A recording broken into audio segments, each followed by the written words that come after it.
Hi, Monet. It's so good to see you again. Likewise, thank you for having me. Yeah.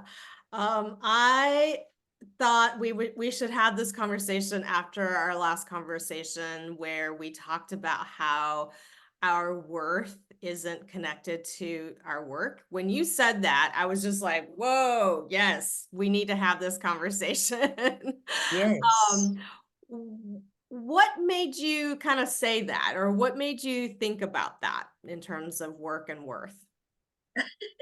We were talking about so many good things, but I think one reason why I brought that up was really because I think just in the society, being in America and where we are, there's so many things even when you introduce yourself, it's like, hi, my name is so and so and I do this, right? But when we're so many more things than what we do from 9 to 5 or maybe even our business. And so I wanted people to understand that their worth is connected to so much more than that. And a lot of my clients at the time too were dealing with layoffs. Mm. And so they were dealing with such an identity crisis around like, okay, I've been doing this job. I went to school to do this job and now I don't have it anymore. So what does that mean for who I am? And Yes. I'm like, you were you before that job, you gonna be you after that job. And so that's why I kept kind of putting into them that your worth is so much more than the work that you do. Yeah. What do you believe is our worth? I think our worth is really inherent. Just your existence and you being here, you getting up in the morning and existing is a big piece of your worth, right? I think people feel like there's something that we have to earn. It's something that you have to create or you have to build something. But in my belief, and I believe that everyone was created with love.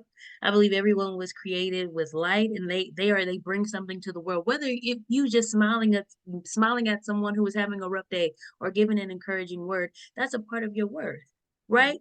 Or if you're just sitting there like I'm gonna rest, that's you are no less worthy than someone who worked 12 hours a day. So it's inherent. And I think we have to learn that through just our really showing love to ourselves, talking to ourselves different, not beating ourselves up because of the work that we have to do, but just showing love to the person that you are and the person that you were given. There's only one you. Yes. Oh my gosh, preach it. Well, what do you think that, society and where do we get this idea that our worth is tied up into our work? Oh shoot. Baby, I don't okay. Ooh, okay. Let's try to break this down a little bit. Catch me if I go all over the place. Okay. Well, one of the big pieces we have to think about, especially in America and just in our world, is very extractive, right? So whether we extract resources, but we also extract the labor from people, Mm. right? In the history of our country, especially for women of color, Black women, our labor has been extracted. Our value has been what can we give? What are the resources that we can produce? How can we make someone else more money? Mm. Right? So we're taught not to rest, that our worth comes from doing more. How can I get more education to do this thing, to make this happen for someone else? And so I think that is where our society comes from. Even when the thing about when you talk to a little child, right? What do you want to be when you grow up? Right? We don't look at the gifts or the talents or the things that they're already showing, but it's just what do you want to be? Yeah. Exactly, but they can't just be them. How can we build on what they're already doing? How can we be more of little Susie, right?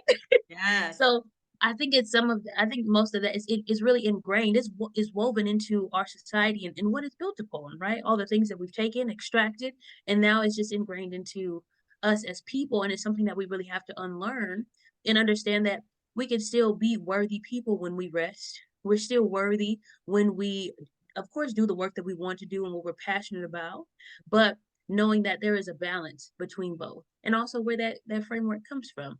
Yeah. So how do we unlearn this? Because I feel like it's so ingrained in all of us, and so yes, I agree with you. I've gotten laid off from jobs before I became my own business owner. And and yeah, it feels a little bit like your worth is being taken away from you, and it feels so devastating sometimes. So how do we unlearn all of these things that, not only did we learn in childhood, but also because of society that we've been hearing this over and over again. You know, I'm one that loves to read. So I'll tell you a book or two to start with when you're going this journey. So one is The Miseducation of the Negro by Carter G. Woodson. I think every person should read this because it applies to almost every person of color, right? I think the other one is Rest is Resistance by the Nat Bishop, Trisha Hershey.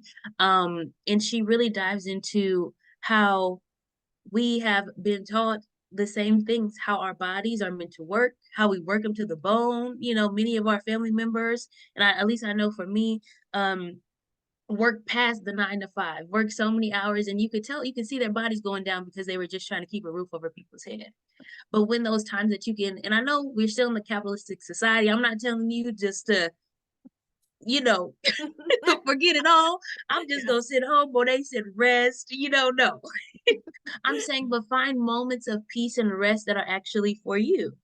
Mm, And so, and it's gonna be something hard, and I want you to take away from I'm gonna take a nap so I can recharge to do more work, right?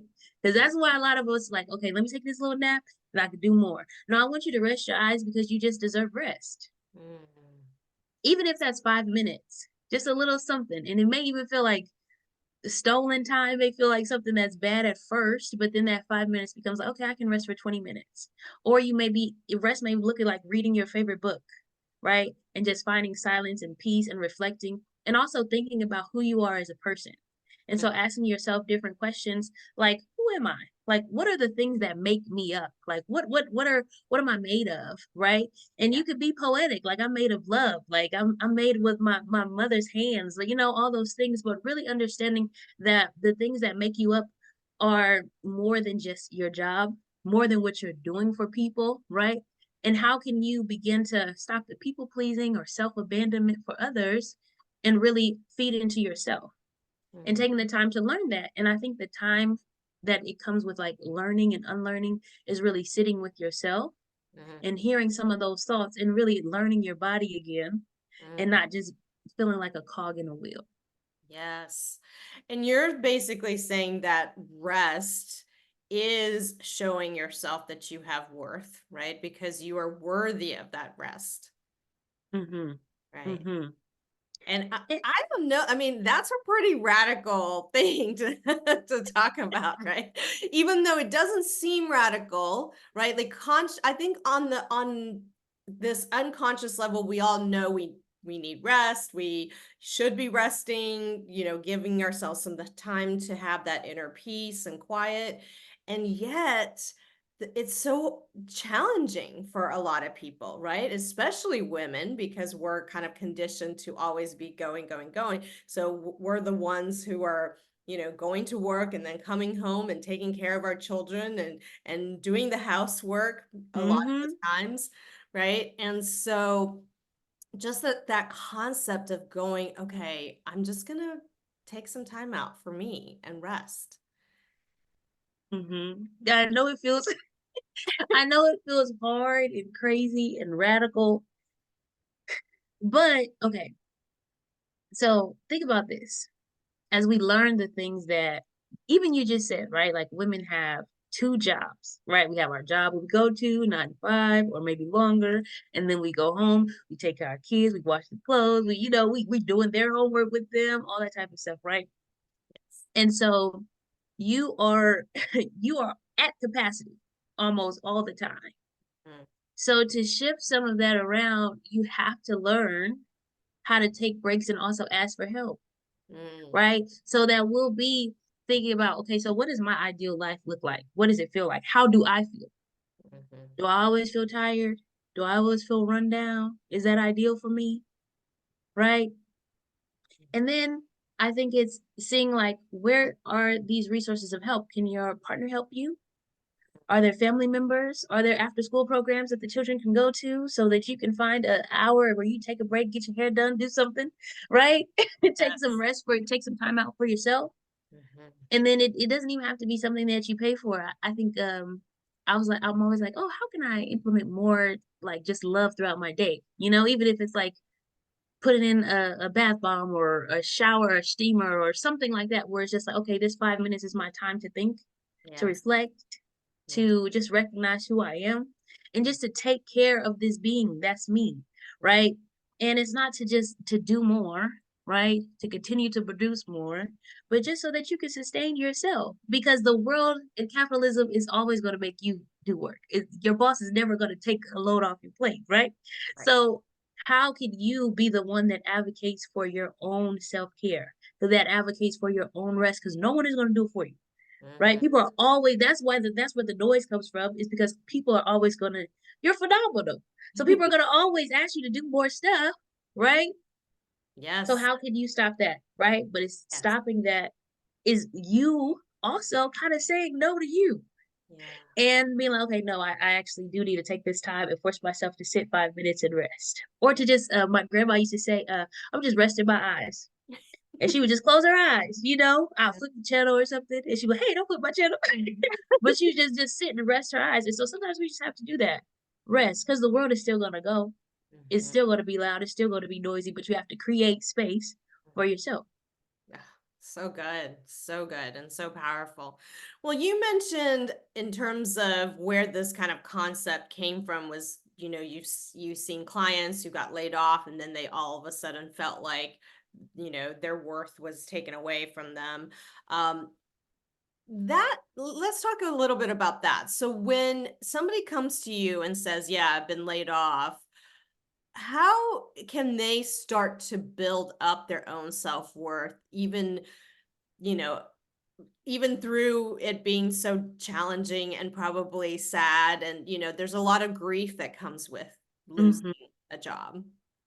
And What? I encourage them to feel those feelings. Like, I don't wanna diminish any of that because that's very, very real. Losing a job, losing that source of income. Yeah. But on while I allow them to be in that process, I also ask them, like, I have a metric, an achievement metric that I have my folks to go through. Mm. And a lot of folks begin to deal with imposter syndrome after that grieving process immediately. Yes. And it's like, okay, why did that happen to me? Why was I not the one that could stay on, and all these type of things, and taking it very, very personal.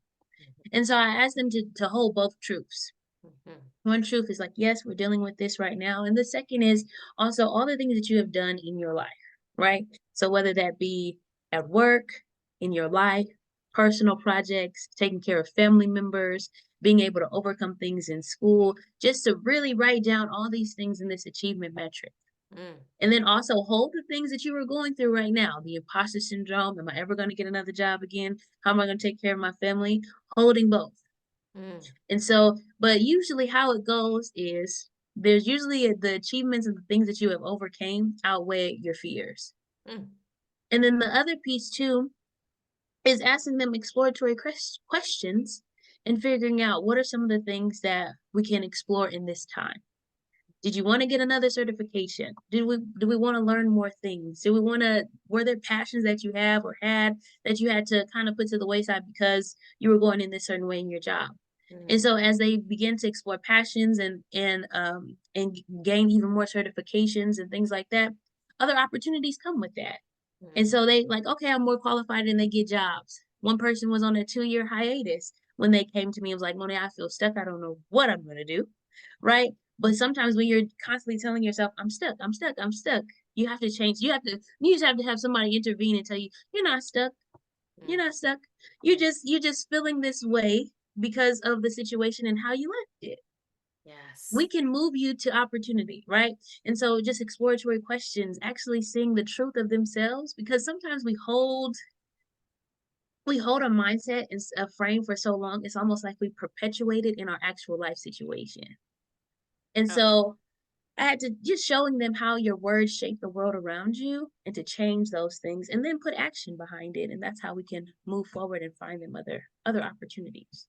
Oh my gosh, that's so powerful. This is the reason why I wanted to have this conversation with you because it's so good. It's such a good thing. And then, so, with my work around finances, Yeah. yeah, like I've always noticed that also when somebody loses their job, they go into a scarcity mode, right? Like, Mhm.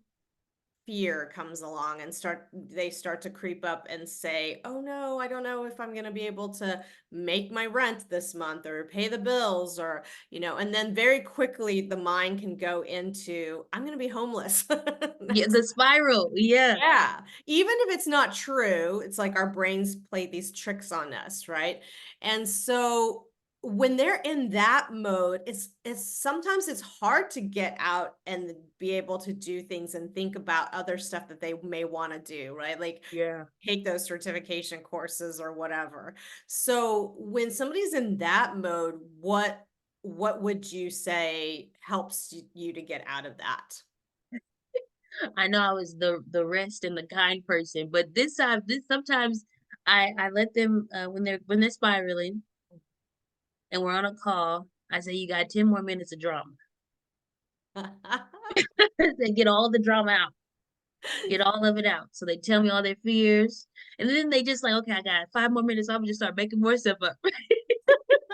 So they just going, right?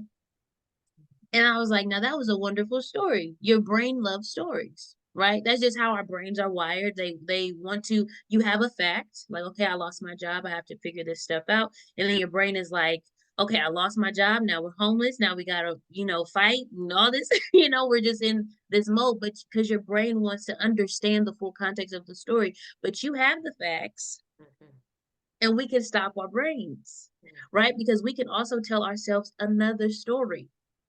We Yes. could go the opposite way. So, what story do you want to tell yourself? You are in control here. And so I let them have their drama Mhm.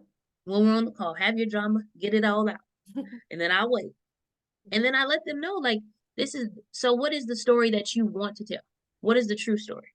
Mhm. Right? Because that your brain is kind of is making up stuff, it's telling you a lie. So let's get to the true story that you what are the resources and the things that are actually tangible, Mhm. right? So you do have savings, right? You have saved. And so you probably have money for about 3 months. Okay. So you have money for 3 months. So we for the first month we need to apply to jobs and things like that. But also you have experience doing consulting work and you have past clients. So we can reach out to those past clients, can't we? And so there are things that we're like, okay, this is some truths that we have to hold even while we're in the Yes, absolutely. Absolutely. That's so amazing and beautiful. And the other thing is I always tell people that, because we're talking about worth here, that our field. self-worth is equal to our net worth, right? And to me, Talk the about it. opposite isn't true. Like, I think there's lots of high net worth people who may not have high self-worth, and that's when they kind of get themselves into trouble. Right. Yeah. And why like 70% of lottery winners lose their money within 3 years, right? It's because they haven't cultivated that sense of self-worth yet. And so when it comes to that, with self-worth being equal to net worth, like the more that you cultivate your self-worth, the more that you can increase your net worth. I always have a process of like having them build that up, right? Building Mm, your self-worth to me is almost like compounding interest. yeah. The more that you do it, the more that you take the time to really see your own self-worth and do a Mhm. practice around it, the easier things get and the more that you actually feel it, right? Embody it. Do you Right. have like a practice or anything like that? What are your thoughts about like building self-worth rather than just kind of knowing it? Because I don't think everyone really just knows their own self-worth. Oh.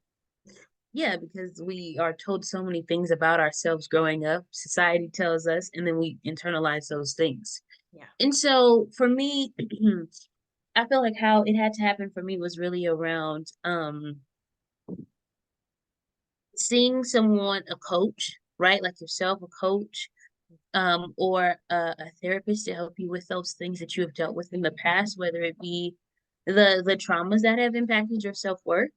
Mhm. Um, and then I think it's also learning how to change a thought and deal with reframe. Mhm. And so what I mean by reframing every thought is, you know, saying like I can't do this or I can't do something, and taking that reframe, but what would it take for me to do it?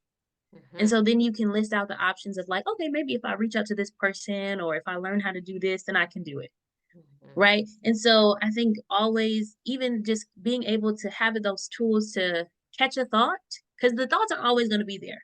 That's the thing. What I tell people and friends and clients is the negative thoughts, then they're not going to go away magically once you get these tools in your toolkit, right? Right. So, but you have the tools to remind you, like, oh, that's a negative thought. You know, how can I make sure that that spiral is shorter this time? Mm.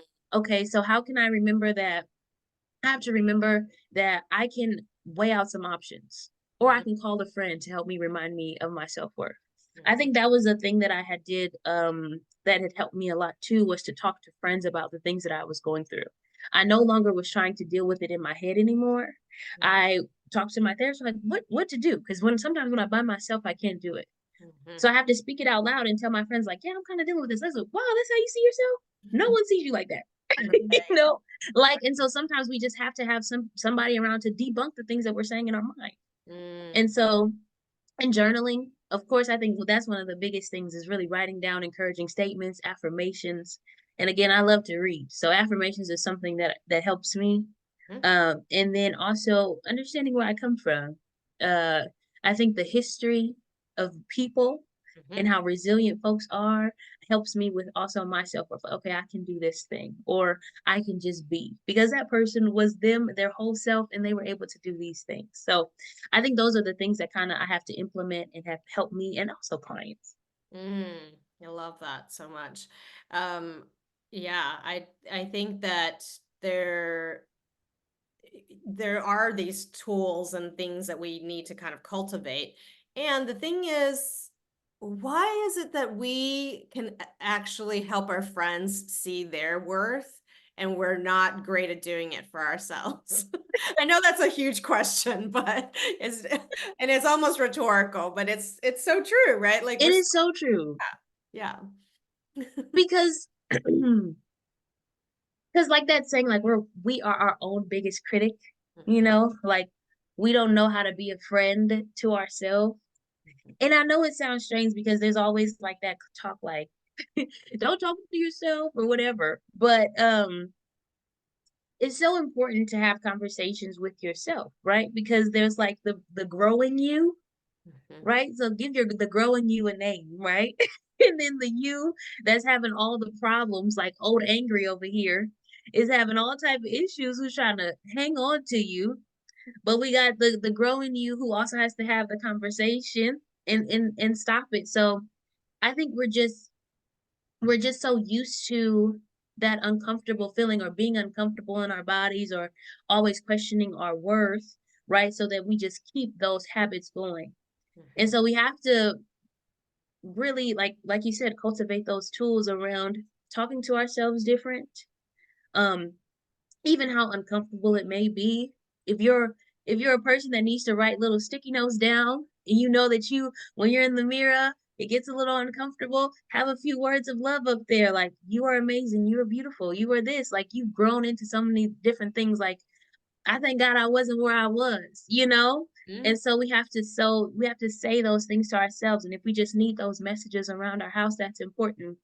And I think also setting yourself up for success, even in the self-worth and worth journey, is preparing for it because you're gonna always have those bad days. mhm, So don't have your affirmations book on the bottom shelf in your house. Like have it on top shelf. mhm, Make sure that you even the things that you watch and view are uplifting, right? Because sometimes we see someone criticizing ourselves or like, why would that person criticize themselves? But we're internalizing those things that we see and we hear. So we have to protect our eyes and our ears in the way that we have information like enter, because that's how we continue to internalize those things. And so just really almost, I don't want to say create a fortress around yourself, but really, but looking out for your future self, because you know you're going to have those hard days. So what are the things that you can put around you that protects you, and also make sure that you can just lean on yourself in the future. Like, is it a note? Is it a book? Is it reaching out to a friend? Mhm. Is it the tools that your coach taught you that you were supposed to do those reflection questions 2 weeks ago? You know, so what are those things? Yes, yes, yes, yes, yes, to all of those things. How do people reach you? What's the best way for somebody to work with you? Because you are so incredible and powerful. I'm sure everybody who's watching this interview will get that sense, about you. Bless you, bless you. See, even me, even when you're saying that, I'm like, stop. But people can email me, Monet, Monet, at successcoachmo.com. And then I'm also on Instagram, Success Coach Mo, and Facebook, Success Coach Mo. It's all the same. So that's how folks can reach me, work with me. I don't know when this is gonna be released to folks, but we're approaching Women's History Month, and so I'm hosting a campaign called "She's Built for Success," Mm. and letting folks again their inherent worth and value, and how they have defied standards and all those things all their life. So I hope that folks will participate in that campaign. Oh, I love that. And yes, we are going to air it in March for Women's History Month. Is Yay. there a particular woman that you want to celebrate? Oh my gosh. So many. Oh, I know there's so uh, you're right. There's so many amazing women, but I will, uh, I think I told you this, but my grandmother recently passed away, in December, and, I just want to shout her out and give her love. She was just the embodiment of taking care of herself, many. and others, and she would rest her eyes when she needed to. If she wanted you to get her out her house, she told you. But she worked hard, and she worked so hard because she didn't want us to work that hard. Mm. And I just truly just have so much admiration for her, the relationship she's built, the people that she poured into and allowed others to pour into her. So my grandmother, Agnes Cornelius, I love that woman. Ah, I love it. I love it. Yes. And I think we bonded over that because my grandmother just passed away. Well, not just, she passed away 2 years ago, but it still feels so, Right, so recent. yeah, so recent. And so, yeah, shout out to our grandmothers. Lovely people. Yeah. So thank you so much for this conversation. Thank you. Thank you for having me.